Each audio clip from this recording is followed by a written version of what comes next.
Do you believe in a fair go? Do you believe that everybody should have access to whatever opportunity or whatever career aspiration they might have? Does it hurt you to see that for so many Australians, the colour of their skin, their religion, gender, sexuality, prevent them from really reaching those dreams and those aspirations? I'm Dr. Bree Gorman, and I want to talk to you today about what getting a fair go really means and how we can increase the access of people to getting the opportunities that they want and the career and life success that they want. Before I talk about some of the ways you can do that, I want to talk about the difference between equality and equity. Equality is utopia. So equality is the concept that everybody does have equal opportunities. That it doesn't matter where you came from, your background, none of that matters because you have access to all the same opportunities as everybody else. Unfortunately, the reality in Australia and throughout the globe is that equality doesn't exist. And what we need to do is recognise that equality doesn't exist. And therefore what we need is equity.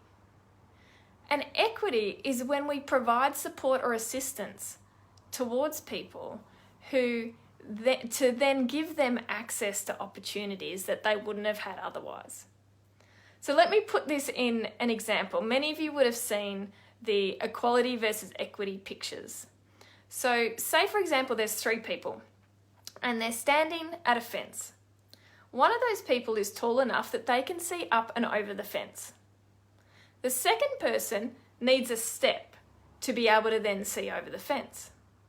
The third person needs 2 steps to be able to see over the fence.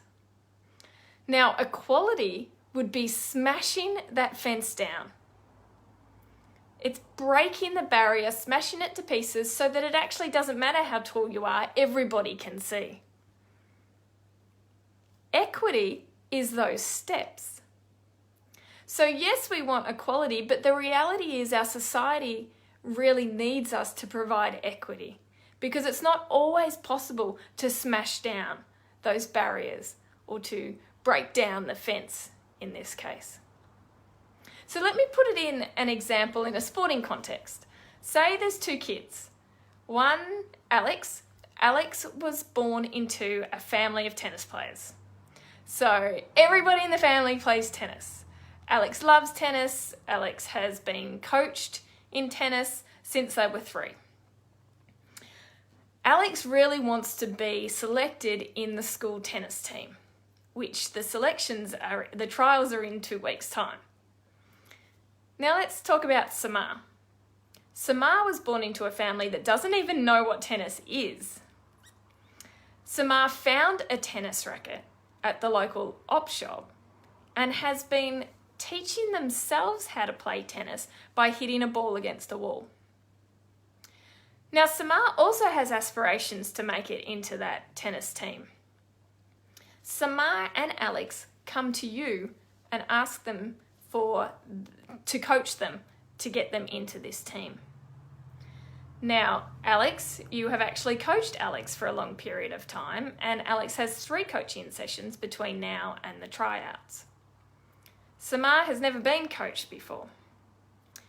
So, as a coach, to provide equity, you might give Samar some extra lessons and some help, some extra assistance. You might just continue with Alex on the same trajectory that you were on with them. Now, this is where I want you to comment. I'd like you to put a number 1 in the comments for those who are watching live, or even if you're watching the replay. Put a number 1 if you feel a little bit uncomfortable with being the coach and providing some preferential treatment to Samar in those 2 weeks leading up to the tryouts. And if you think that this is totally reasonable and fair and logical, I want you to stick a number 2. Is this a fair way to provide equity to Samar? I'll let you have a think about that.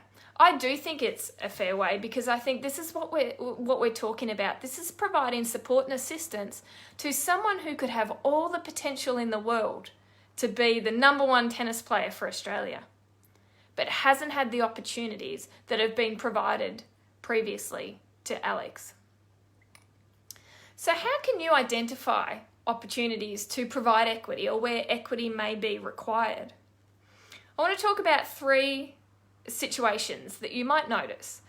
So, for example, situation number 1, you notice that there is a lack of diversity within, it might be the leadership team at work, it might be the netball team. Whatever situation you're in, you notice that there's a lack of diversity. Now, diversity in Australia is a fact. There is diversity all around us. So if you come across a context or a situation where there are not a whole bunch of different people there and a lot of diversity in that group, then that suggests to me that there are some barriers in place that are preventing people from accessing either those leadership roles or perhaps that team or whatever context that you're in. So notice when there's a lack of diversity and seek to find out if there are barriers in place to participation. The second thing I'd like you to do is look for segregation. So say, for example, there are women in your organisation, but they hold all the admin roles.